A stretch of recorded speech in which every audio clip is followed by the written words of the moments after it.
Queridos versos e paz, mais uma live da família, né? Papo de família. Mais um papo de família, no qual nós vamos estar falando coisas inerentes ao reino, não é isso?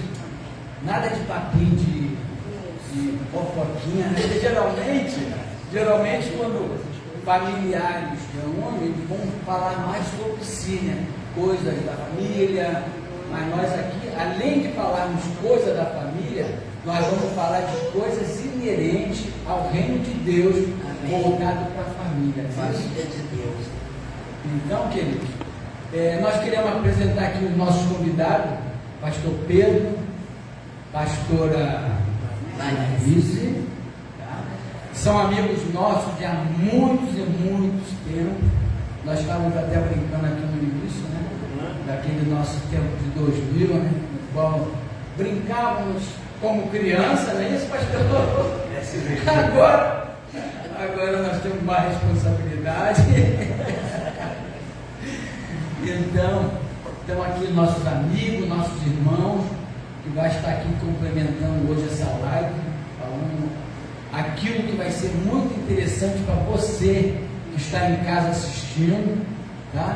Senta com a sua família também na sala, tá? Bota no seu televisor e você vai ser grandemente abençoado com essa palavra.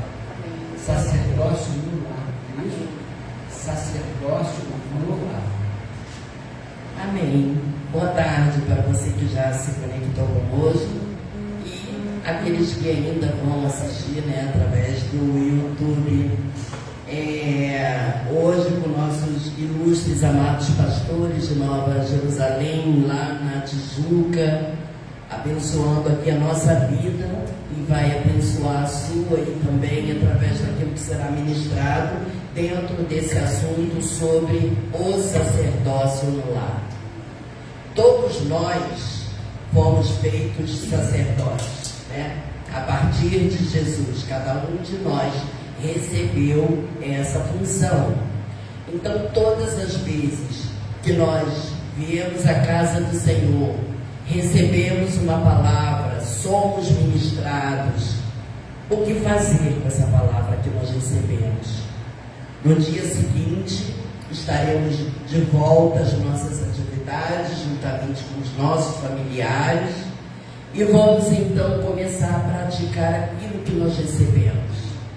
Essa é a nossa obrigação, porque é responsabilidade do pastor conduzir o culto, conduzir a ministração, conduzir a palavra, mas aquilo que nós vamos fazer com o que recebemos é de nossa responsabilidade, né, pastores? Então, é isso que nós queremos falar hoje sobre a nossa função como sacerdote dentro do nosso lar. Como eu falei no início, todos nós fomos feitos sacerdotes. Então, a maioria das pessoas ainda não atualizou esse entendimento de que cada um de nós foi feito sacerdote e fica querendo deixar a cargo do marido, do esposo, né, do homem da casa, a função de sacerdote. Mas sobre o marido, sobre o homem, está a função de cabeça, ou seja, governo do lar. Todas as atitudes, todas as decisões, né, as orientações vão partir desse cabeça. Mas a parte espiritual, de ensinamento, de condução, de trazer a presença de Deus para dentro do nosso lar, ela é de responsabilidade de toda a família.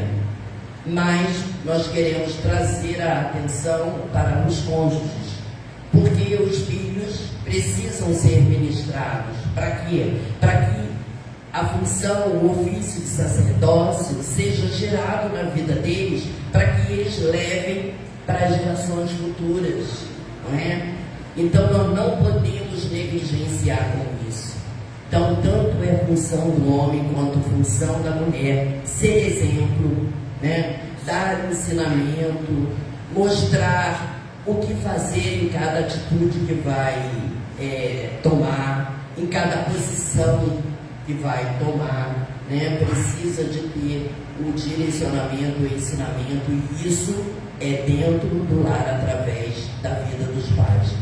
Então eu gostaria de passar a palavra aqui para os pastores, para eles cumprimentarem e começarem a falar a respeito do que eles acham, do que eles entendem, do que eles aprenderam, do que ministram na igreja deles sobre Antes de passar para ele, vamos ler o versículo chave que nós tínhamos colocado. 1 Coríntios 1:3, que vai dizer: quero, entretanto, que saibais ser Cristo cabeça de todo homem, e o homem o cabeça da mulher. 1 Coríntios 11:3. E Deus o cabeça de Cristo. Aleluia. Então, com base nisso aí, nós vamos tornar o sacerdote e aquele que administra o seu lar, né? Que governa o seu lar. Amém, amém. Primeiramente, agradecer ao convite, né? Pela igreja, pessoa de vocês, Manuel, esposa, seu cabelo, né? Nós agradecemos a minha esposa, né? Muitos não sabem, estamos também na Nova José do Tijuca. Mas dentro desse assunto, Manuel, a gente observa, você vê logo no texto base, nos mostra a questão do governo, como bem colocou. A questão do governo. Jesus, o verbo vivo, quando esteve na terra, né, se encarnou, você vê que ele deixa esse entendimento. Toda vez que ele fazia algo, ele estou fazendo a vontade do Pai. Né? O que ele está mostrando? Governo. Por isso que se entende Paulo, logo depois, ele vai dizer que é o homem a cabeça da mulher, Cristo a cabeça do homem, Deus a cabeça de Cristo. Mas o que ele está falando aí? É governo. Porque o próprio Jesus, ele mostra isso, mas quando ele morre, né, ele ressuscita, e agora ele assunto aos céus, e aí agora estabelecer Cristo, né? A palavra do Senhor vai estabelecer essa relação. Então, a gente tem que entender agora para a família esse cuidado. Esse cuidado. Sim, hoje nós não podemos achar que só o homem. O papel do homem é importante. O papel do homem é muito importante. Dentro de todos os sentidos, né? Porque o filho sente a falta de uma paternidade. A paternidade hoje é um grande problema hoje. Hoje há uma orfandade muito grande, porque filhos que têm pais órfãos, e são órfãos. Por quê? Porque o pai não está exercendo o seu sacerdócio. A gente observa, não posso bater estatisticamente, não tem uma estatística, mas pode falar que essa relação até é alta. Né? Não pode falar, eu creio que deve passar dos 50%, então tornou-se mais do que a metade. Mas a gente observa o seguinte, que por falta desse sacerdócio, desse cuidado, dessa missão, desse cumprimento, principalmente de trazer essa consciência de Deus na vida da família, né? Os princípios, porque a base aqui são princípios, o sacerdócio era isso, era um representante aqui de Deus aqui na terra, né? Então Deus levantou lá no passado um sacerdócio, né? O primeiro foi Melquisedeque, o próprio Abraão, né? Ele oferta, mas ele recebe uma bênção, né? Tem ali um cálice, tem um vinho, tem um pão ali representando. Mas a gente observa quando a gente traz isso para os dias de hoje, é um cuidado que tem que ser muito grande. Eu colocaria aqui também em Efésios 6, apesar de falar sobre Efésios 5, no versículo 15, fala de vida em comunidade. O apóstolo Paulo ele vai falar sobre esses deveres dentro da casa, dentro com o pai, com a mãe, entre os filhos, né? Na sociedade. Eu pego esse texto aqui e digo assim: tenha cuidado com a maneira como vocês vivem. Olha só que interessante ele fala. Que não sejam como sensatos, mas como sábios. Ele diz: nós não podemos, nós conhecemos a palavra de Deus, não podemos agir com uma insensatez. Por quê? Porque tudo que a gente faz, o que está acontecendo? É observado dentro de casa. Às vezes o pai, ou a própria mãe, não vamos falar só o pai, mas esse casal conhecedor de Cristo, porque se os dois conhecem de Cristo, a responsabilidade aumentou. Porque agora temos dois sacerdotes. Você nem colocou. O sacerdócio não é individual. Não se pode falar, é só do homem. O homem tem a maior responsabilidade, né? E deve, porque a palavra de Deus diz que essa cobertura. Então, quando o próprio Paulo fala dessa relação, né, do homem cuidar, do esposo, fala dessa cobertura, que você observa, Você acabou de ler lá em Coríntios, que o homem é o cabeça da mulher. Então ele fala sobre governo, sobre cobertura, sobre uma responsabilidade maior. Uma responsabilidade. Então, a gente não vive de forma insensata. Tem a responsabilidade desse lado. Porque às vezes nós queremos que os filhos, eles, a gente fala muito isso, leia a Bíblia, vai orar, vai à igreja, mas o pouco pai que está falando isso, não faz. Mas lá em Deuteronômio 6 não fala que é para a gente mandar os filhos, né? Quando fala para a gente também ensinar o menino no caminho que deve andar, a gente andando, deitado, sentado, falar da palavra do Senhor. Isso é tão real que quando nós estávamos ontem conversando sobre isso, nós vamos falar aqui, né? Nós conversamos um pouco sobre o assunto. Isso fez a gente reportar um pouco da nossa história. E quando nós chegamos aqui no Rio, que nós viemos de Macapá, nosso filho tinha 10 anos.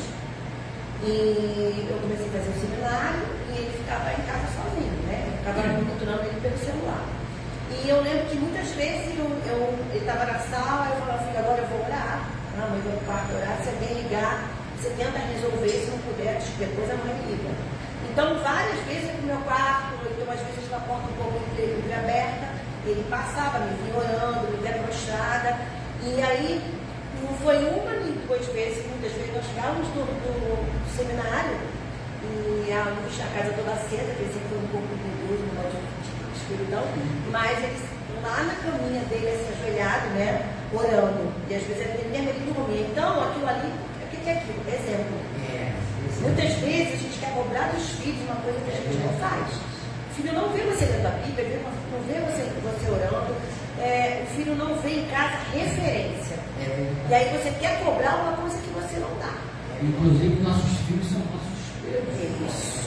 Aquilo que nós praticarmos dentro do nosso lar é que ele vai praticar. Isso também vai levar para a vida futura. Exatamente. Então, o exemplo começa dentro da nossa casa. Muitas vezes quer cobrar do professor da escola dominical, quer cobrar do Isso, pastor, mas eles vivem mais tempo conosco. Né? O tempo que nós vamos à igreja, no culto, é o tempo que a gente passa ali. Mas a maior parte do tempo é conosco. Então a nossa responsabilidade é muito grande. Eu costumo, em toda a rádio que nós estamos falando, como estamos falando sobre família, eu lembro sempre, tá? Meu pai fazia o culto doméstico e cada um tinha que orar. Louvava e ele abria, e daqui a pouco, fulano, ora ao Senhor, fulano, ora ao Senhor, todos nós tínhamos que orar. Então, eu louvo a Deus pela vida dele, Você tem isso na sua memória. porque eu tenho isso na minha memória. Guarda, fica guardado. E os filhos nossos também vão ter isso na memória. Porque nós estamos praticando isso dentro da nossa casa. Verdade. É isso. Eu coloco aqui algo também. Ao longo do tempo, né, você fala, mas isso foi algo do passado, só culto doméstico, é coisa antiga. Né? Então a gente sempre recorda, as pessoas recordam assim. Mas não, eu creio que mesmo que as famílias hoje não consigam fazer o culto doméstico, que também é uma outra realidade, triste realidade, né?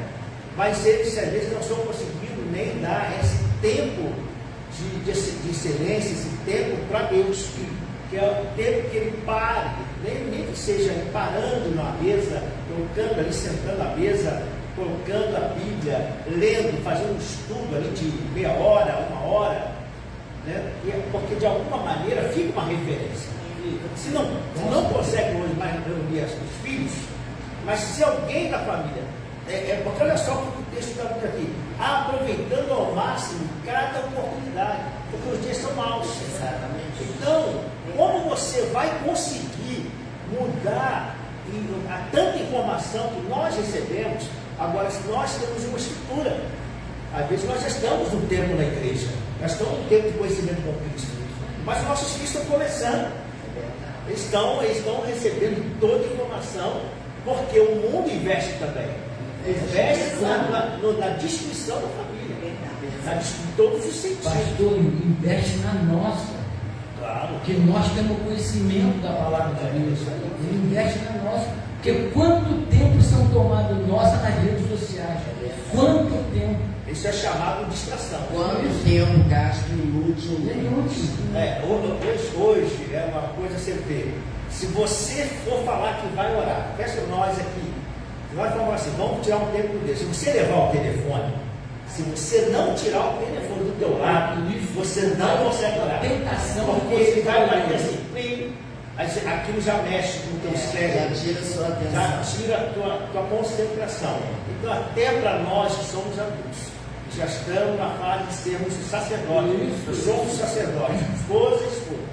Se você fala, vou buscar Deus, o máximo que você pode fazer, ou bota uma música lá no Spotify de evangélica, que aí se você também botar, fiz até uma propaganda aqui, mas se você bota um desses aplicativos, mas se você não tem ele sequencial, vai dar propaganda e vai quebrar. Isso. Então é complicado.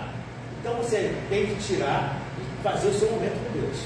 Porque então nós mesmos vamos estar distraídos e não vamos conseguir ter relacionamento com Deus. Com certeza. Fica com dificuldade de falar alguma coisa. Então é esse ponto aí do sacerdócio, dessa missão, dessa tarefa, dessa responsabilidade, é que eu creio que cada um de nós precisamos tomar uma consciência. Né? A gente sabe, o dia estão mal, mas o que nós estamos fazendo, já que sabemos, cada dia tem o seu mal, a palavra de Deus, cada dia vai ter o seu mal. Estamos fazendo para nos preparar. Nós vencemos ontem, mas hoje nós não podemos ficar com o alimento de ontem. Para enfrentar. Não podemos ficar com o alimento de ontem, É muita omissão. Né? As pessoas estão vendo, estão comentando, mas parece que aquilo é uma coisa tão automática, porque não age. Uma atitude, né? Não Olha, reage, a gente não pode, tem atitude. eu não sei se é o momento, mas se a gente um desses pontos, a gente vê a questão de Aminadab, né? O Isso. sacerdote de Aminadab. Isso, A nós gente até observa, colocamos nesses dois pontos como referência. você observa, vamos observar um detalhe aqui. Na época que a arca saiu de Israel, porque havia uma grande situação, né, de uma ausência de presença, ausência de presença no meio de Israel. Deus estava, é o eterno, como eu gosto de falar, o eterno estava com o seu coração, né? A gente pode fazer isso também, esse antropomorfismo, trazer a ideia humana para Deus, para a gente poder entender. O coração de Deus está entristecido, né? Então o Senhor trouxe alguma sentença para os filhos de Eli, sobre o sacerdote. E essa situação, eles achavam que iam vencer a guerra por causa da arca. A arca é um simbolismo, mas o que importava ali era quem age nesta arca, era a presença. Então eles perdem a arca. A palavra de Deus diz: fica lá com os filisteus, e fica um tempo lá, e eles têm muitos problemas, leva para o seu Deus Dagon. Há problema com Deus Dagon, que é derrubado diante do eterno, ninguém fica de pé, porque só existe um Deus, né? Mas eles começaram a ter problemas e devolveram a arca. Ao devolver a arca, teve também algumas dificuldades, porque alguns vacilaram e tocaram na arca e foram ver. Acredita-se que foram 50 mil pessoas que morreram. 50 mil pessoas que morreram. O estudo diz que foi 50 mil, né, estudiosos. Mas o que acontece? Dada essa situação, eles levam para a casa de Aminadab. E aonde eu quero chegar nesse ponto que foi falado. Por que foi tão abençoado, pastor? Não, Aminadab não. Não, o outro lá. Mas olha só, mas o que acontece com Aminadab? A palavra de Deus diz que vai ficar 20 anos na casa de Aminadab. Ela não diz que ele não foi abençoado ou foi abençoado. Mas observa-se o seguinte: há um estudo que acredita que ficou 60 anos na casa dele. Não fala que foi mais de 20. Então há um estudo que ficou 60 anos na casa dele. Então o que acontece? Olha, observa. Aí passa-se um tempo, vem o rei Davi e tem o interesse em trazer a arca. Só que os filhos de Aminadab eram Eleazar, Abiú e Uzá. Então, olha só, como sacerdotes, estavam ali na casa deles. E aí, quando Davi vai pegar a arca, eu não sei se foi por emoção, não sei o que aconteceu com Davi, ele esqueceu a maneira de levar a arca, de trazer a presença de Deus para o Mas, olha o que eu quero falar, mas quem estava no cuidado da arca? Aminadab. Ele teria a obrigação de informar o rei da maneira correta. Eleazar tinha uma obrigação de fazer. Porque na época Eleazar foi consagrado, Abiú e Uzá vão levar, e acontece aquele problema, que no meio vai levar na carroça, ignora a coalheira, ela vai cair e ele segura e ele morre. Mas a gente observa, para falar em relação ao lar, eles não estavam, a gente não pode dizer que a família não foi abençoada ou foi abençoada, porque a Bíblia não diz. Mas uma coisa a gente pode comprovar: não havia uma responsabilidade, um comprometimento com a presença. Isso a gente pode dizer. Porque se eles falharam nisso, se eles deixaram o rei Davi falhar nisso, porque uma coisa, essa é a nossa responsabilidade. Quando nós conhecemos a palavra, nós temos que ser boca de Deus. Nós temos que ser alguém que pronuncia, nós temos que ser alguém, tem que ser a voz do deserto, a voz do deserto.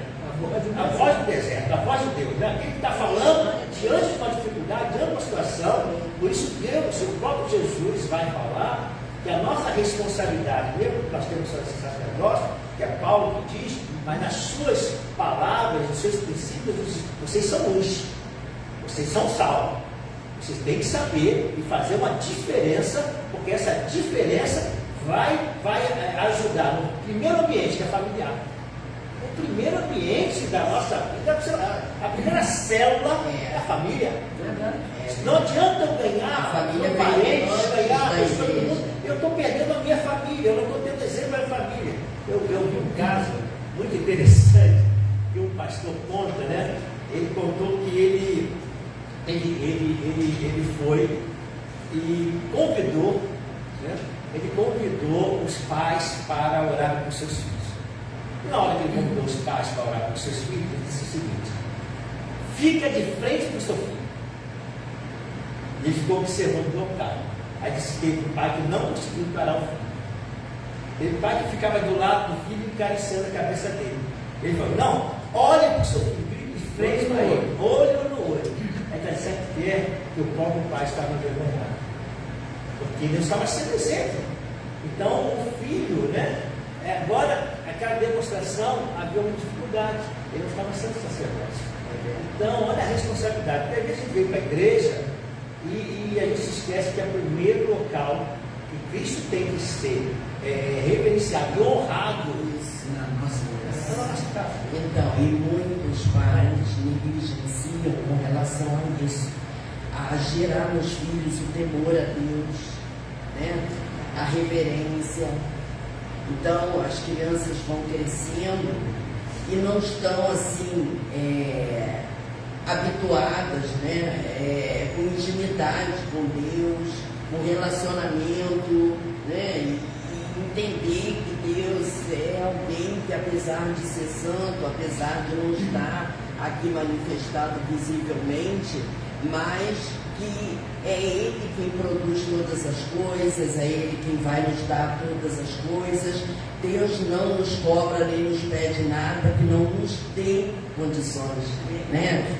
Deus, eu fico imaginando, o pastor ainda há pouco falou a respeito de orfandade, e nós temos visto o mundo caminhando, tipo assim, destruindo a paternidade, né? Quando a gente vê falar em produção independente, em pessoas que estão gerando filhos, mas sem a construção de um lar. Então a gente começa a ver aonde que esse mundo vai chegar. Porque essas crianças vão sendo geradas, vão crescer nesse mundo hostil que está cada dia pior, sem essa imagem, sem essa referência.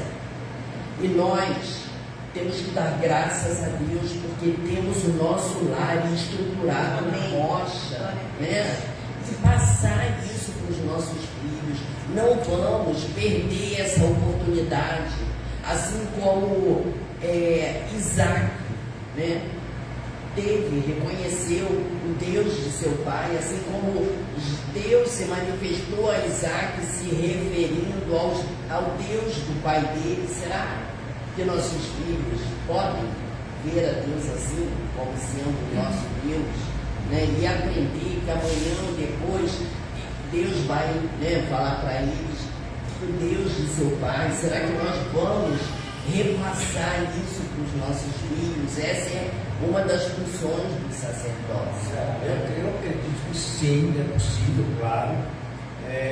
Hoje eu digo que a questão da honra é mais do que obediência. Porque você pode obedecer sem honrar. Você pode obedecer por obrigação. Você pode obedecer porque tem que fazer. A obediência sem honra. Né? A honra vai acima dessa obediência. Porque você valoriza aquela pessoa, você dignifica aquela situação e aquilo que você está fazendo. Mas dentro do que você colocou, a gente observa o seguinte: vamos ver dentro do povo de Deus mesmo, como hoje os pais fazem com seus filhos. Isso eu não estou falando dentro do lar, estou falando dentro da igreja. Qual a distração do filho? Hoje a distração do filho não é ele. Às vezes a igreja se preparou, os professores de criança, o Ministério de Criança se prepararam com canções, com palavras, mas ele acostuma o filho ao celular, ao joguinho. Então, eu lembro que isso por muito tempo, mas isso é você colocar uma prática, é hábito. Você vai reeducando, né? Você vai ensinando a criança. A palavra de Deus diz que isso ensine o seu filho no caminho, né? Então você vai do lado ali, discipulando ele, ensinando. Você vai fazendo e vai ensinando ele como faz. Então, quando você chega para uma igreja, você tem que dar ao filho e falar: filho, agora é hora de adorar o Senhor. Filho, daqui a pouco você dá o seu tempo do seu celular, dá o seu tempo do teu joguinho. Mas agora, se você está comendo, aí começa a dar um entendimento para a criança. Não é, se não fizer, não vai ter joguinho. Senão, aí a igreja vai ficar um lugar ruim. A igreja vai ser um lugar ruim. Essa presença ele não vai querer, porque tudo é ruim. Porque sempre tive o prazer dele, mas é entendimento. Filho, olha, agora você não está para a casa do Senhor. Quando você voltar, quando acabar, você vai poder jogar. Agora nós vamos cantar. E começa a dar ideia. Por que nós estamos aqui? Usar de sabedoria. Sabedoria. Porque tudo é entendimento. A gente também pensa que a criança não pensa. Mas aí eu acho também, o problema também está em por que só na igreja. Se você começar a acostumar a criança dentro da casa, até esse momento, não vai ficar tão difícil assim. A questão é que quando está chegando a hora de ir para a igreja, a gente já fica assim: bom, já sei que eu vou ter que parar o meu jogo, né? Vou ter que abrir mão daquilo que me traz prazer, porque eu vou para a igreja. Então eu acho que é muito mais profundo ainda. Porque foi perdido isso que foi falado aqui, a questão do culto no lar, do momento de falar das coisas de Deus. Uma das coisas também que depois eu queria até que você contasse, um exemplo que ele conta muito do avô dele, né? Que a gente tem que trazer para dentro da nossa casa, o momento que a gente estava comendo, por exemplo, domingo, né? Que geralmente é um dia que a família toda está em casa, todo mundo come junto. O que fazer na hora do almoço? Falar do que foi ministrado, da palavra que foi trazida, do quanto aquela palavra nos edificou, e ali a gente distribuir experiências. E não chegar em casa e comentar o negativo. Porque às vezes as pessoas falam de tudo. Comentam do fulano, da roupa do fulano, fala mal acabou o culto, já está comentando. Aí traz isso para dentro de casa, para a mesa. Qual é a referência que essa criança, esse adolescente vai ter na igreja? Então eu acho que isso também é algo que a gente tem que parar para pensar. Tem que resgatar isso. Olha, a nossa família, o nosso filho já está casado, né? Tem 32 anos, bem casado, a minha nora, uma mulher de Deus, eles trabalham na igreja juntos. E isso aí é uma coisa que a gente, como liderança, a gente comenta as coisas da igreja entre a gente. Mas quando a gente vê que a coisa está começando a ficar assim um pouco mais, a gente retorna, mas olha, o importante é que, né, nós estamos crescendo, o Senhor tem abençoado a nossa casa, porque a tendência natural é você comentar mesmo. Mas tem que haver uma vigilância, porque então a sobremesa é falar mal, é criticar, mas é fulano, é ciclano. Então isso é uma coisa que a gente tem que vigiar muito.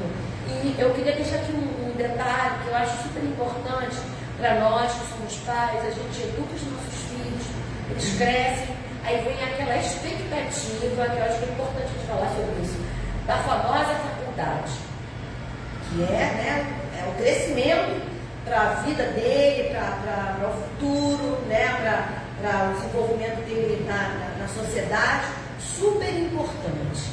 E o que tem acontecido, que eu até no dia escutando um grande homem de Deus falando, um pregador, ele dizendo, quando a criança tem um bom alimento dentro de casa, você lembra? Desde pequeno, esse cuidado de colocar à mesa aquilo que é bom, né? Vamos trazer aquilo que é bom. E ser ensinado, ser discipulado, não é só guardar o celular porque vai para a igreja. Não, agora nós vamos tirar um momento de oração. O teu filho vendo você orar, daqui a pouco o jeitinho dele mesmo orando, ele vai crescendo nesse ambiente. E aí vem o momento da faculdade, que era o momento que eu mais temia. Era o momento que eu mais temia. O meu filho foi fazer história. Eu sempre me lembro do seu testemunho, de uma vez a senhora veio visitar a igreja como História, meu coração tremeu. Eu falei, pai, muita coisa, né? Vai trazer muitos conhecimentos, muita coisa, tentando afastar tudo aquilo que eu semeei no coração do meu filho. E era, olha, acho que foi o tempo que eu mais orei, irmã. Eu andava quase que de joelho. Eu orava para ele antes de sair para a faculdade, quando ele voltava, e aí eu perguntava, ele comentava algumas coisas comigo, e ele falava algumas coisas, e eu tinha muita preocupação, porque nós semeamos durante anos na vida do meu filho, e eu não ia aceitar que algo que eu sabia que era bom para o futuro dele, mas tirar o fruto da presença. E aí eu orei muito, e até hoje, né, filha para sempre, né, irmão? É verdade. Eu cubro meu filho, eu oro para meu filho. Sim. Amém? Porque as pessoas falam assim, agora a minha parte eu já fiz, agora é com ele. Jamais. Jamais. Ele sempre vai olhar para nós como um exemplo. E nós somos pais para todo mundo. É isso. Paz para toda vida, é verdade. Eu sempre lembro desse testemunho da pastora. Me lembro disso, porque a gente também teve nosso filho que foi para a faculdade, ainda mais faculdade. Eles aproveitam para fazer A cabeça dos rapazes. mas acabou afastando, não voltou.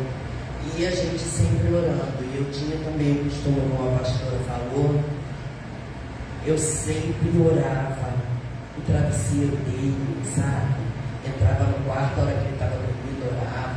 Aqueles livros que ele costumava ler, eu sempre repreendia o efeito daquilo na mente do meu filho. Eu falei, Senhor, eu não aceito que a mente do meu filho seja construída com essas informações. Eu orava, mas as coisas são de Deus. Então a gente continua orando, como a pastora falou, não terminou ainda o tempo. A semente está lançada. Não se envolve com as coisas do mundo, mas também não está em comunhão com o corpo de Cristo, né?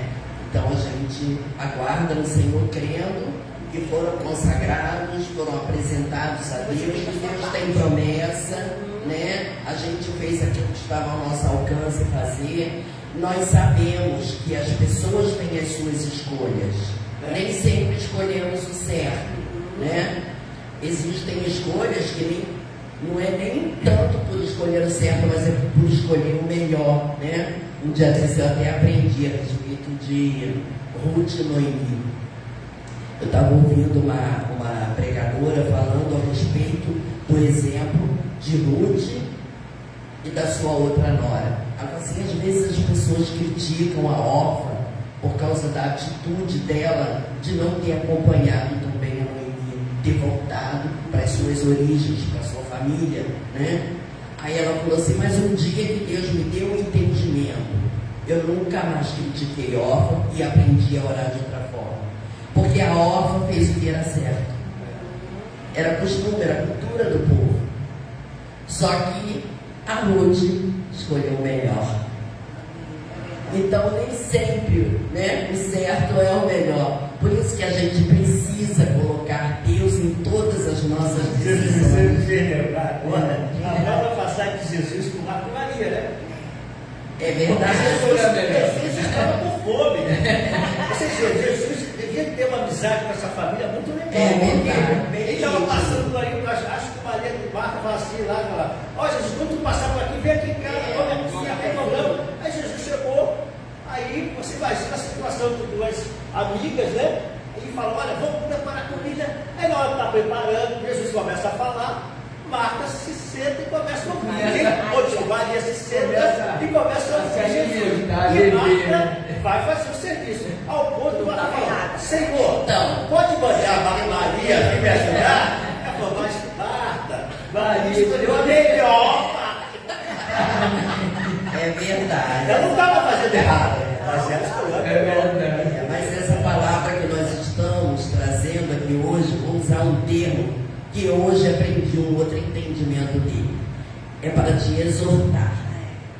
Mas sabe o que é exortar? É animar, né?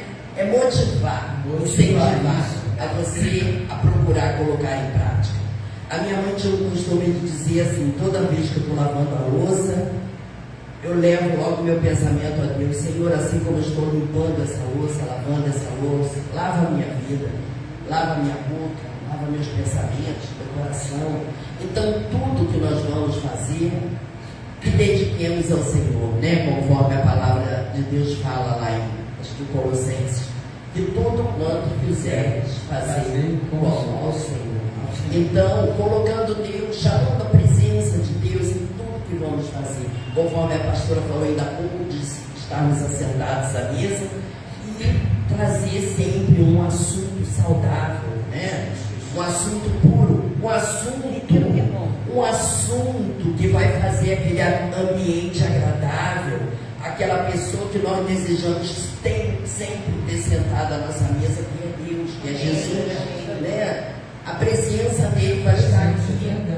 Jesus ministra cada um de nós quando estamos reunidos à mesa, quando estamos partindo o pão, ele se faz presente, né? Me lembrei até daquela passagem lá de Apocalipse 3:20 que fala sobre: estou à porta e bato. As pessoas sempre falam a respeito dessa palavra como se fosse aqueles que não conhecem ainda Cristo. Mas não, ele estava falando para a igreja que ele estava batendo, e se a gente abrir a porta, ele vai entrar e vai cear. Então que a gente sempre esteja pronto a estar abrindo essa porta, colocando ele à mesa para estar participando daquilo que estamos falando, daquilo que estamos comendo. Que o Senhor sempre seja bem-vindo na nossa casa. Eu acredito que esse ponto que você está colocando, né? Fazer isso, foi isso aí que o Obed-Edom fez. Quer você ver que quando Davi busca, acontece aquele problema todo, ele fica um pouco desanimado, ele diz que isso aconteceu, e aí estava ali a casa do Obed-Edom e deixou lá. E voltou. Passa-se um tempo, aproximadamente 3 meses, chegou a notícia para Davi: a casa de Obed-Edom está sendo abençoada. Seus filhos estão todos sendo abençoados. Eu creio que foi isso.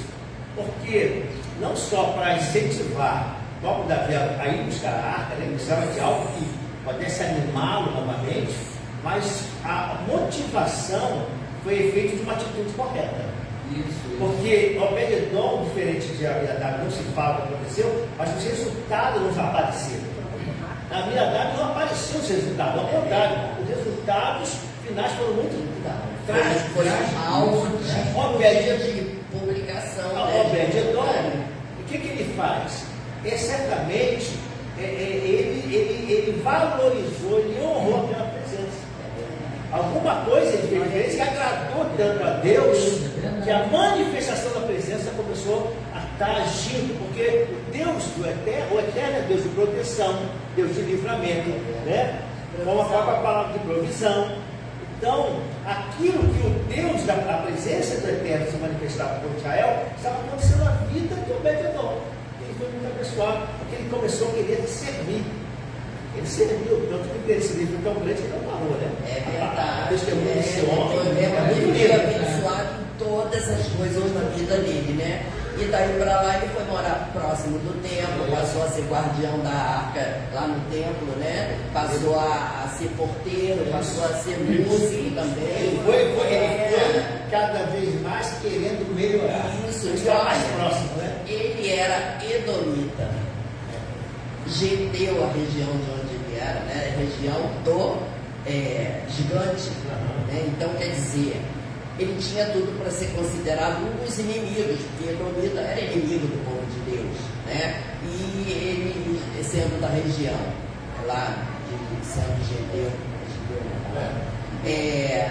ele devia ter conhecimento ou fazer, sei lá, parte lá dos filhos de Deus, alguma coisa desse tipo. Então ele não tinha nada favorável. E de repente essa arca foi parar na casa dele, sem nenhum envolvimento, né, de levítico, né? De ser levita, nada disso. E no entanto, então por aí a gente vê aqueles que realmente estão com o seu coração voltado para Deus, né? É esse que o Senhor não despreza, é esse que o Senhor retribui, é esse que o Senhor abençoa, é esse que o Senhor se faz favorável, né? Então a gente tem que ter um cuidado com essas coisas. Então, contrário a tudo isso que nós estamos falando, nós tivemos personagens famosos na Bíblia, né, que não trouxeram a presença para a casa deles. O próprio Eli, que permitiu, aquilo foi permissão do próprio Eli para deixar o pecado. Fez vista grossa, né? Aí o pastor falou, seu filho, fez vista grossa. Foi permissionário ele. E o Senhor alertando. E o Senhor alertando. Rei Davi, mesma coisa. Tá? Os filhos se voltaram todo contra ele e a ponto de querer matá-lo. O Né? sacerdócio, né? Então falhou aí o sacerdócio. Faltou pulso, que é a governança. Não, mas é o que foi pregado aqui terça-feira pelo evangelista Gustavo, que todas as nossas atitudes ruins vão ter consequência lá na frente, igual aconteceu com o Roboão, que a palavra dele foi até pregada em cima, né, da história de Roboão. E as consequências, está acontecendo tudo isso hoje, pela falta de governo e pela falta de exercer o sacerdócio. Você observa que quando Paulo fala aí que ajuda nós para não sermos insensatos, não vivermos como insensatos, é justamente essa questão da atitude. Porque o que a gente faz vai ter um resultado positivo ou negativo, bom ou ruim. Né? Então a gente tem que pensar, porque tudo acontece e há uma semente que vai ser plantada. E o resultado dessa germinação é que a gente pode ver o que vai acontecer. Então, a falta de cuidado, então, quando você faz essa referência de homens, né? Claro que a Bíblia vai mostrar as falhas desse homem, porque todos os homens da Bíblia erraram, falharam. Por quê? Porque o único que não falhou foi Jesus, né? Então, só Jesus. Mostrar que somos humanos, né? E o humano falha. E o importante é que a gente tem o perdão, né, e a oportunidade para que tudo seja. É por isso que nós, maldito, a palavra de Deus diz o quê? Maldito o homem, porque o homem é falho. E a nossa maior referência é Cristo, né? Verdade. E aí, só para a gente terminar de falar um pouquinho sobre Obed-Edom, achei interessante que 1 Crônicas, capítulo 26, versículo 4 até o 8, diz assim: foram estes os filhos de Obed-Edom, Semaías o primeiro, Josabade o segundo, Joá o terceiro, Sacar o quarto, Natanael o quinto, Amiel o sexto, Issacar o sétimo, Letai o oitavo, pois Deus havia abençoado Obed-Edom. Seu filho Semaías também teve filhos, que foram líderes da família do seu pai. Pois eram homens capazes. Foram estes os filhos de Semaías: Otni, Rafael, Obed, Eusabade, os parentes dele, Eliú e Semaquias. Também foram homens capazes. Todos estes foram descendentes de Obed-Edom.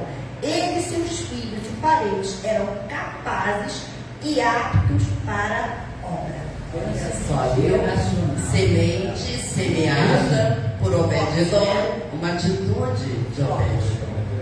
O que aconteceu na casa dele todos ficaram tomando conhecimento. Davi. Chegou aos ouvidos de Davi, a casa de Obed-Edom está sendo abençoada com só 3 meses. É esse tipo de presença que nós temos que trazer para a nossa casa. Porque se nós trouxermos essa presença para a nossa casa, nossos filhos vão ser abençoados, nossos netos, nossos bisnetos, e assim vai ser uma consequência de bênção. A gente se vai, mas o legado fica. Legado, né? Às vezes você falou uma coisa, o legado fica, né?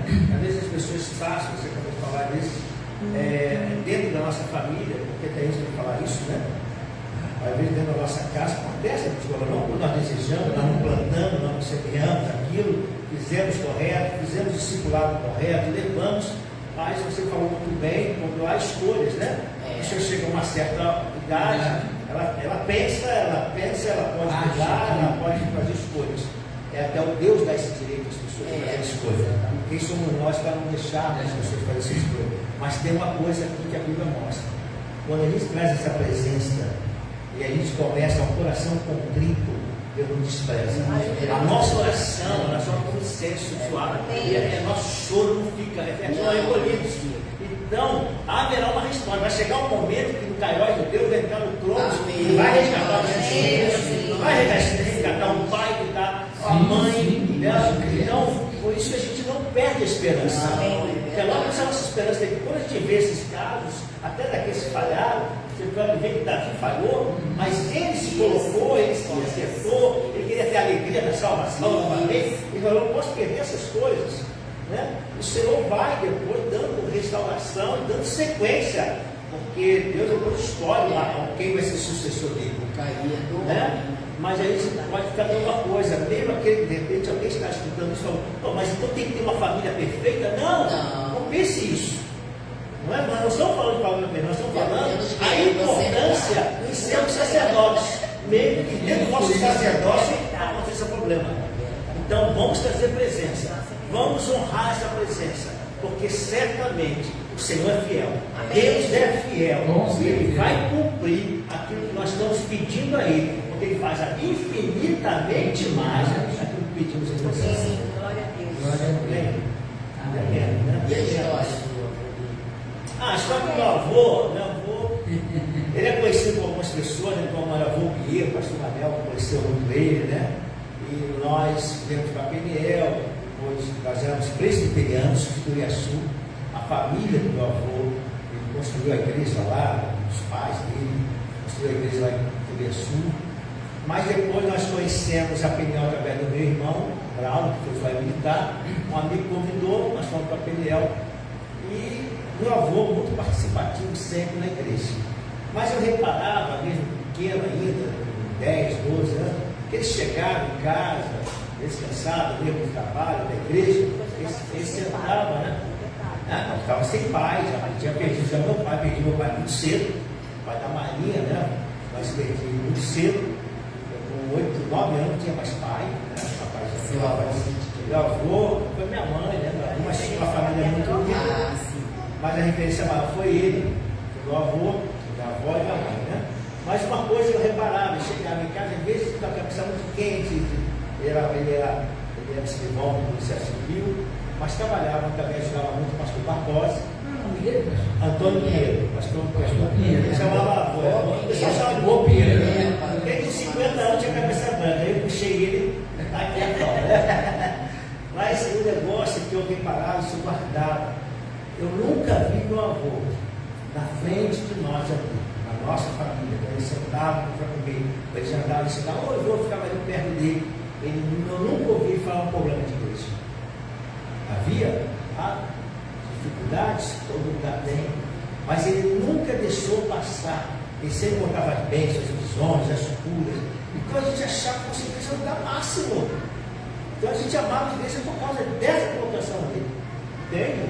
Então nós aprendemos isso e fizemos isso com nossos filhos também. Nosso filho só tem um, né? Mas nós fizemos isso com nossos filhos. Então eu peguei esse legado, se guardar. Porque problema vai existir. Isso eu estou falando. Problema, de repente, a pessoa está escutando e ouvindo essa situação, vai dizer assim: poxa, mas eles estão falando de uma família perfeita, que está dando tudo certo. Não.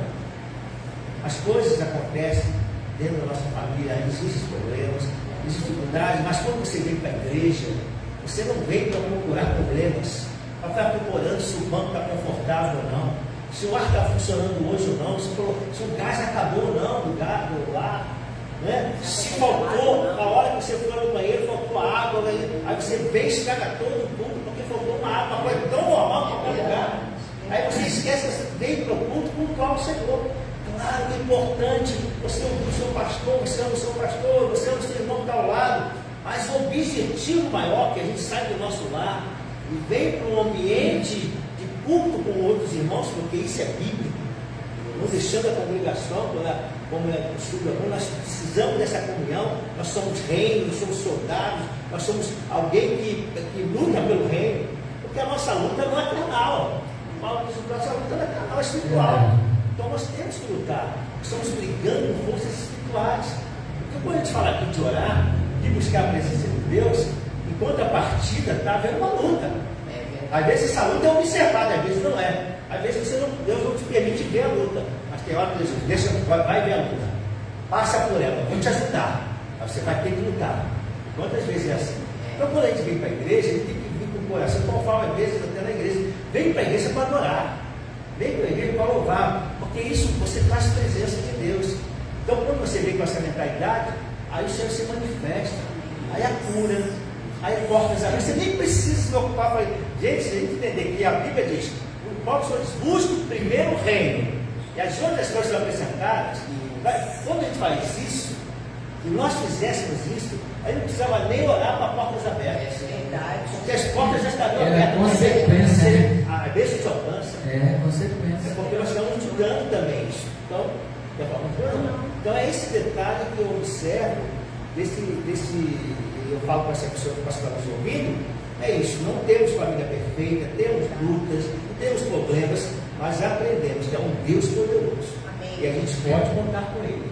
Nunca sabemos tudo, né? Estamos sempre aprendendo, sempre. Da hoje eu estou orando a Deus, agradecendo por eu ter chegado até aqui, porque muitos não tiveram a oportunidade de chegar até onde eu cheguei, de aprender o que eu aprendi, de receber de Deus o que eu tenho recebido. Muitos tiveram essa oportunidade ceifada, muitos estão aí, mas não estão aproveitando essa oportunidade, né? Então eu agradeci muito a Deus, porque apesar da gente estar esse tempo todo na igreja, mas tem muita coisa que a gente ainda não sabe, nem se compara.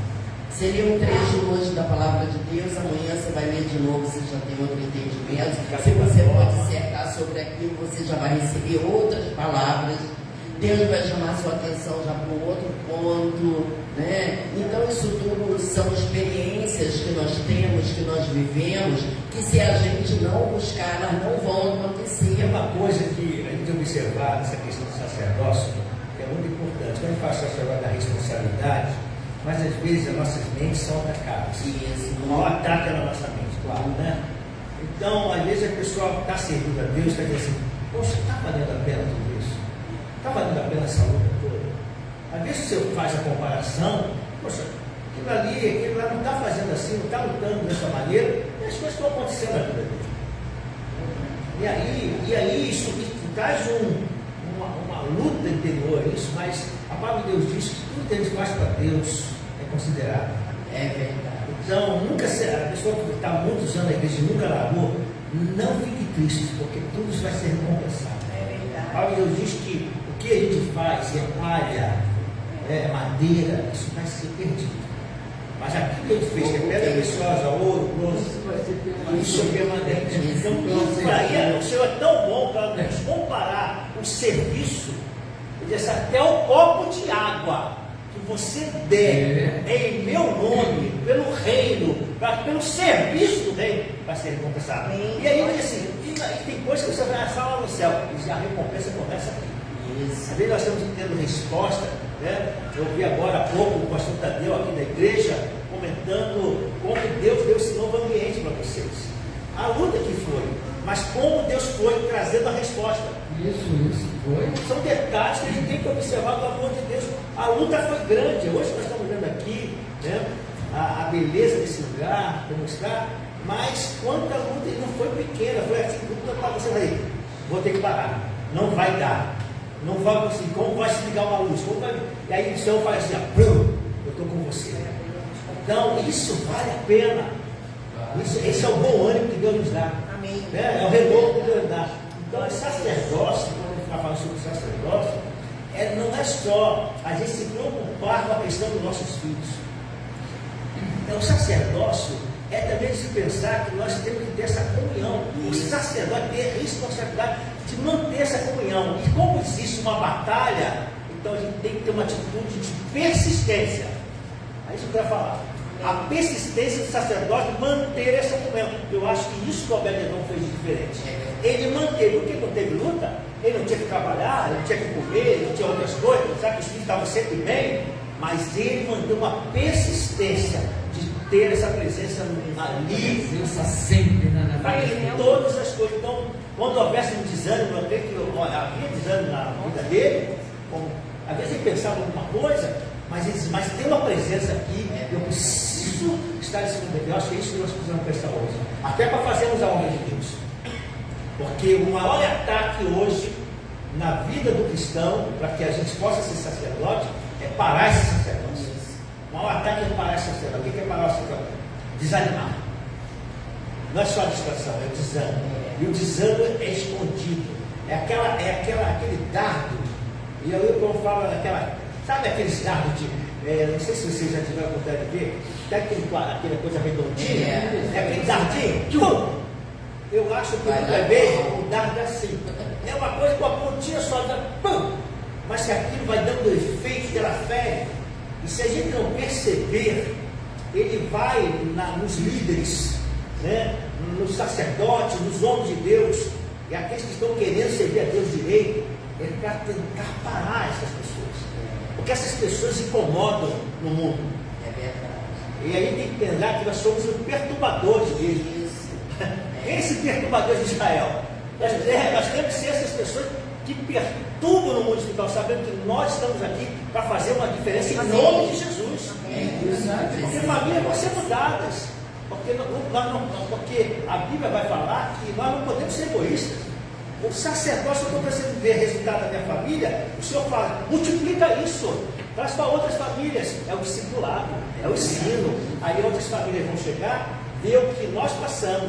Aí ele fala, nós temos luta, já passei por isso. Aí ele fala, você já passou? Já tive problema na minha família assim, mas Jesus fez isso. Amém. Então, é toda uma troca. Então a gente precisa também ter cuidado para quando acontecer esse dardo, aí saber buscar essa presença. Porque até o sacerdote vai ser atacado. Com certeza. Eu lembro que a pastora Vera teve uma visão, um pássaro preto, não sei se vocês lembram, um pássaro preto bicando a cabeça, bicando na cabeça. E Deus mostrava que ele estava bicando na mente da pessoa e influenciando todos aqueles que estavam sendo bicados, contaminando a mente. É isso que o pastor está falando. Verdade. Mesma coisa. Por isso o alimento de ontem, ele não serve para hoje. Não serve. Então, o maná já foi. O maná já foi. Se eu quiser me alimentar com alimentos do domingo, então você está ouvindo, você alimentou aqui no domingo, se alimenta hoje, se alimenta amanhã, nos cultos daqui, te alimenta em casa, você é ensino aqui para isso. É porque as lutas, os desafios de ontem não serão os mesmos de hoje, hoje são novos desafios. E a gente precisa lutar contra a indiferença, né? Contra a indolência. As pessoas estão muito assim, sabe, se deixando levar, conformadas. Às vezes não cobram, não exigem, não dão aos filhos, porque vai ter que ter um compromisso da parte delas. Esse desânimo que você está falando é tão forte que que acontece uma coisa que você vai concordar comigo. Acontece o seguinte, é o momento que o pai, seja ele cristão ou não, deixa que o filho comece a ser o pai da casa. Isso. Ele que vai começar a mandar. É a troca de Até papel, isso, tá? cada Então, claro que esse assunto aborda muitas coisas. Vocês viram, desculpa, o nosso tempo é curto, né? Mas eu acho que está dando para o povo entender o que queremos apontar em termos da Porque o obra. importante é nós sacerdotes, nós sacerdotisas, vocês sacerdotisas, tá? Buscarem a presença. Porque se nós estivermos na nossa casa sem a presença, nós vamos ser o quê? Latas vazias. Nós vamos fazer barulho e nada vai acontecer. É verdade. Nada vai acontecer. Agora, os lares onde o casal não é cristão, só um cônjuge é cristão, aquele que é cristão, então vai ficar responsável por exercer esse ofício de sacerdote. É uma base aí, eu sei que como eu falo, o tempo já deve ter esgotado, mas é 10. Mas eu digo o seguinte, eu tenho que ter uma base. Quando José diz, eu e minha casa serviremos ao Senhor, tem pessoas que pegam esse texto, já está na promessa. Então minha casa vai ser, não. Eu e minha casa, há uma promessa de toda casa. Mas tem que esse eu, que já começou, seja o canal de bênção da sua família. Demonstrar aquilo que foi mudado na vida dele. Existe a promessa, mas nós eu cheguei uma pessoa lá na nossa igreja na Tijuca, chegou uma pessoa e a gente estava cuidando dele. A mãe dele foi lá na igreja. E ela falou assim, pastor, muito obrigado, tudo bem, mas eu não acredito. Quantas vezes já fez essa promessa? Eu preciso ver acontecer. Então as pessoas precisam dessa resposta. Então a própria pessoa que está sendo transformada precisa mudar, porque se ele fumava drogas, ele tem que parar de fumar drogas, ou adquirir as suas drogas, né? Palavra de salvação individual. Então, mas quando a família precisa, ela quer você ganhar, aquele que não é cristão, então aquele que foi mudado, se ele está se sentindo fraco, aí que está na comunhão, por isso eu falei a importância da igreja, porque o irmão que está ali do lado, você vem escutar uma palavra, seja do pastor presidente, seja dos líderes que ele coloca da sua confiança, e está liberando uma palavra. E nessa comunhão, às vezes tem um momento de conversa, mas é um momento de oração, você está no culto, um momento de oração, de louvor, mas o louvor vai libertando, a palavra vai dando entendimento, e ele vai sendo livre pela palavra. E aí, ao tempo, a família vai vendo essa transformação. Aí a casa, aí quando convida, ele fala, eu vou porque estou vendo mudança em você. Então que a gente possa, né, observar isso sempre. Para que quando nós ganharmos uma pessoa, entender, você precisa ser testemunha na sua casa. Mostrar o que Jesus está fazendo na sua vida. Entendeu? Não, porque isso não vai, o Senhor não vai chegar lá e vai te resgatar toda a família. Porque existe algo que é o testemunho, né? Quanto aos fatos, não argumenta. Quanto às realidades, a pessoa não vai discutir. Está vendo que a pessoa mudou. Está vendo que a pessoa era brigona. Era possessa dentro da ideia religiosa dela. Ela veio aqui, tudo mudou. Não tem mais aquelas crises. Né? Aí começa a ver que aquele horário não acontece mais aquilo. Ela já está falando direito. Ela não está mais se vestindo daquela maneira. Ela já não sai da maneira de sair. Aí é só observando. Então, olha como o sacerdócio, porque essa pessoa que entrou, porque a gente não faz sacerdócio, a gente pensa só no pai, na mãe, mas você falou muito bem, todos nós somos sacerdotes, reis e sacerdotes. Então o Senhor tem uma responsabilidade, até o discípulo novo já está, aquele que aceitou Jesus ontem, naquele momento ele já está com a responsabilidade de mostrar o que Jesus já fez na vida dele. Só que muitas vezes a gente acha que, claro, ele não vai chegar, eu não creio que nem o pastor Tadeu, nem eu vou fazer isso, lá vou para o culto, vai fazer isso. Mas ele já pode ser um testemunho dessa experiência, dessa alegria que ele sentiu.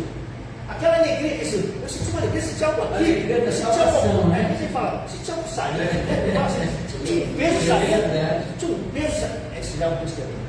E aí começa assim. Está muito gostoso. A gente... Podemos mais 10 minutos. A gente, eu tenho assim observado muito na Bíblia que toda a Bíblia ela envolve família. Então nós vemos que Deus tem projetos para a família, tem propósitos para a família. O que precisa é que eu como esposa, meu marido como esposo, nós como sacerdotes precisamos trabalhar para trazer o cumprimento, para trazer a existência desse projeto, para realizar esse projeto. Nós estamos a serviço de Deus, né? Estamos a serviço de Deus e cabe a nós cumprir o nosso papel de trazer a presença de Deus. Precisamos trazer a presença de Deus para o nosso lar. Quantos lares de pessoas que são cristãs, mas não reina a paz, não reina a comunhão, né? Acontece desentendimentos, falta de compreensão, falta de perdão, né? Coisas primordiais, coisas necessárias para se ter uma vida espiritual abençoada, né? E de sucesso. Então, aqui nós vamos encerrando o nosso Papo em Família de Então é o hoje. seguinte, olha, vamos falar para as famílias que estão assistindo, você pode reviver isso que nós estamos fazendo aqui. Isso aqui é como se fosse, tá? Nossa mãe, nosso filho, o pai do sacerdote, o pai sacerdotisa, a mãe, os filhos. Traga isso para sua casa. Senta-se com seus filhos. Se preocupe. A função do sacerdote é trazer instrução. Se preocupe com os seus filhos, estar passando as instruções da palavra de Deus sobre a vida deles. Profetiza sobre a vida dos teus filhos. Nesse momento de conversa aqui, você profetiza na vida do seu filho. Tá? Diga para ele que Jesus o ama, que Deus tem grandes coisas para fazer na vida dele. Isso nós podemos trazer para a nossa casa. Não é só aqui. Isso aqui não é ilusão, não. Isso aqui é Jesus mesmo. É um papo em família, mas Jesus está aqui presente. Deus, eu estou sentindo a presença do Senhor. Eu estou sentindo a presença do Senhor. Faça isso na tua casa. Tá? Faça isso. Busca a presença na sua casa. Que grandes coisas o Senhor vai fazer na sua vida e na vida dos seus filhos. Você vai ter filhos abençoados. Você vai ter geração abençoada. Porque é isso que a presença faz na nossa vida. E faz na nossa casa. Amém? Vamos na casa de Obed-Edom, que ele faça assim também. Nossos descendentes. Sinceramente, estou sentindo a presença. Amém. Glória a Deus. Glória a Deus. Amém. Deus é muito bom.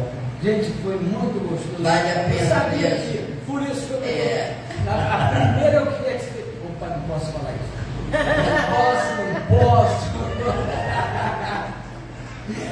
Então, feliz também. foi muito bom. Encerramos. Já vamos encerrar. Então você faça uma oração. Porque o casal vem na nossa casa, tem que ser despedido com oração, bênção. Então você, por gentileza, sacerdotisa. Ai, estou muito feliz, queridos. Olha, gente. Olha, foi um trabalho para chegar aqui. Tá vendo, pastor? Chegamos. Mas a gente sabe que a bênção naquilo que a gente se propõe a fazer, né, com dedicação, com o nosso coração, e principalmente colocando Deus diante de todas as coisas. Nada fica por isso. Toda semente lançada aqui vai ter produção. Em nome de Jesus, nós cremos. Então vamos orar. Senhor nosso Deus, muito obrigada, Pai, por esse momento. Senhor, obrigada pela Tua presença maravilhosa, obrigada pela Tua palavra, obrigada pelas nossas vidas. Senhor, obrigada pela Tua graça sobre cada um de nós. Que a Tua graça seja em cada lar agora conectado conosco. Senhor, que toda dúvida seja dissipada. Senhor, que todo questionamento, toda preocupação seja dissolvida. Em nome de Jesus. Porque nós cremos que o Teu anjo, Senhor, está nesta casa, nesta família, ministrando aquilo que nós profetizamos, Senhor. Em nome de Jesus, ó Deus, seja agora sobre a vida do pastor Pedro, sobre a vida da pastora Marisa. Senhor, em nome de Jesus, faça com que esse ministério prospere cada vez mais, Senhor. Aquilo que os seus filhos se predispuserem a fazer, que o Senhor vá à frente desembaraçando de Jesus, que o Senhor vai à frente declarando, decretando a vitória para esse ministério, para essa família, Senhor. Tudo que está pendente, ó Deus, que o Senhor traga vitória, traga solução, traga o direcionamento, que nunca falte o óleo fresco sobre a vida desta família sacerdotal, Senhor. Nós profetizamos a Tua bênção sobre a nossa vida, sobre a nossa igreja, sobre cada família, em nome de Jesus. Amém. Amém. E até aqui nos ajudou o Senhor.